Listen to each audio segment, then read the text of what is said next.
যে খবরে নজর রাখবো এবার, ভুয়ো ভোটার নিয়ে নির্বাচন কমিশন যথেষ্ট চিন্তিত এবং তাদের বার্তা অবশ্যই আপনাদের সামনে তুলে ধরবো। যেমনটা আমরা জানি যে আজকে জাতীয় নির্বাচন কমিশনের ফুল বেঞ্চ রাজ্যে এবং তারা আজকে 15টি দলের সঙ্গে সকালে বৈঠক করে।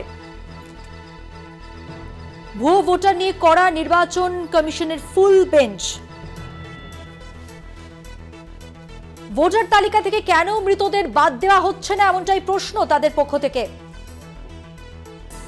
অনেক অফিসার সঠিক পদক্ষেপ করছেন না অভিযোগ করা হয়েছে। কমিশনের প্রশ্নের মুখে একাধিক জেলা শাসক অর্থাৎ প্রশাসনিক স্তরেও আজকে বৈঠক হয়।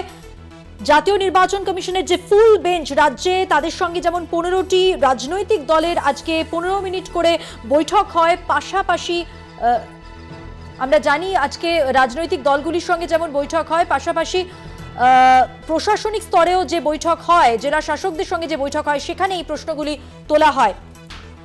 8টি রাজনৈতিক দলের সঙ্গে আজকে বৈঠক করা হয়। বৈঠক করে জাতীয় নির্বাচন কমিশনের ফুল বেঞ্চ।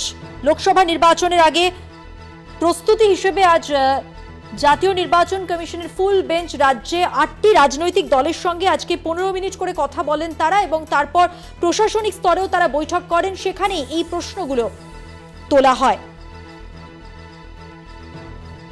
বিশেষ প্রতিনিধি দীপ্তিমান ভট্টাচার্য এই মুহূর্তে আমাদের সঙ্গে টেলিফোনে রয়েছেন আরো বিস্তারিত জানাবার জন্য। কড়া বার্তা মুখ্য নির্বাচন কমিশনারের, ঠিক কি বার্তা, কি জানা যাচ্ছে এই বিষয়ে? দেখো, যেটা সব থেকে বড় বার্তা দেওয়া হয়েছে যে কেন ভুয়ো ভোটারের নিয়ে সরব হয়েছে, কেন ভুয়ো ভোটারদের এখনো মৃত ব্যক্তিদের বাদ দেওয়া হচ্ছে না, এই নিয়ে কিন্তু জেলা শাসকদেরকে কিন্তু প্রশ্ন করা হয়েছে। এবং এখানে কিন্তু স্পষ্ট বলা হয়েছে যে কয়েকজন অফিসারের বিরুদ্ধে কিন্তু একাধিক অভিযোগ আসছে। এই অভিযোগগুলো কিন্তু খতিয়ে দেখা হবে। এবং এই বিষয়ে আরেকটা বিষয় হচ্ছে, তারা স্পষ্ট বলেছেন যে অভিযোগ এসেছে একাধিক অফিসার সঠিক পদক্ষেপ করছেন না, হিংসা পুরোপুরি বন্ধ করতে হবে।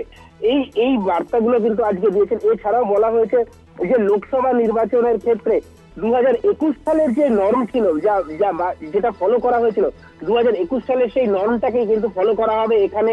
অর্থাৎ সিভিক ভলেন্টিয়ারদের কোন রকম ভাবে ভোটের কোনো কাজে ব্যবহার করা যাবে না, এটা যেরকম বলা হয়েছে। পাশাপাশি আজকে কিন্তু আরেকটা স্পষ্ট বার্তা দেওয়া হয়েছে, প্রত্যেক সপ্তাহে জেলা শাসক রাজনৈতিক দলগুলোর সঙ্গে বৈঠক করতে হবে। অর্থাৎ ভোট ঘোষণা হয়ে যাওয়ার পর প্রত্যেক সপ্তাহে কিন্তু জেলা শাসক এবং পুলিশ সুপারকে একদম পুরো দিনক্ষণ ঠিক করে প্রত্যেক রাজনৈতিক দলের সঙ্গে কিন্তু তাদের বৈঠক করতে হবে। এইমাত্র যেটা সব থেকে গুরুত্বপূর্ণ তথ্য পাচ্ছি, সেখানে হচ্ছে একটা বিষয় আজকে কিন্তু স্পষ্ট করে দিচ্ছে যে জাতীয় নির্বাচন কমিশন কিন্তু আজকে স্পষ্ট প্রত্যেক পুলিশ সুপারদের বলে দিয়েছেন যে কিছু জেলা, কিছু থানায় তারা সরাসরি নজরদারি চালাতে চলেছে। অর্থাৎ জাতীয় নির্বাচন কমিশন এবার সরাসরি কিছু জেলা এবং কিছু থানায় সরাসরি নজরদারি চালাবে বলে তারা জানিয়েছেন পুলিশ সুপারদের। এবং সেখানে একথাও বলা হয়েছে যে commission will randomly check some district, some থানায়, এইভাবে কিন্তু হুঁশিয়ারি দিয়ে তারা কিন্তু আজকে বৈঠকে বলেছেন। দীপ্তিমান, বিভিন্ন জেলার জেলা শাসক পুলিশ সুপারদের সঙ্গে যেরকম বৈঠক হয়, পাশাপাশি আমরা জানি রাজ্যের 8টি স্বীকৃত রাজনৈতিক দলের সঙ্গে বৈঠক নির্বাচন কমিশনের ফুল বেঞ্চের হয়। 15 মিনিট করে কথা হয় তাদের মধ্যে। এ বিষয়ে কি জানতে পারছো? দেখো, সেখানে তারা যে অভিযোগগুলো করেছিল, যে তাদের সাথে কথা বলেই প্রথম অভিযোগগুলো তোলা হয়। যেরকম মৃত ব্যক্তিদের নাম বাদ দেওয়া হয়নি, পুলিশ সুপাররা বৈঠক করেন না, মানে বিরোধী দলগুলোর সাথে কোন রকম ভাবে পুলিশ সুপার বা জেলা শাসকরা বৈঠক করেন না, সিভিক ভলেন্টিয়ার তারা যা যা বলেছিলেন। এবং তার ভেতরে নির্বাচন কমিশনের নিজস্ব যে তারা যে তথ্য পেয়েছিলেন মিলিয়েই কিন্তু একেবারে এই বৈঠক, এবং তারপরে সেইগুলোকে নিয়ে করা বার্তা জেলা শাসক এবং পুলিশ সুপারদের বৈঠকে। ধন্যবাদ। কথা বললাম আমাদের বিশেষ প্রতিনিধি দীপ্তিমান ভট্টাচার্যের সঙ্গে।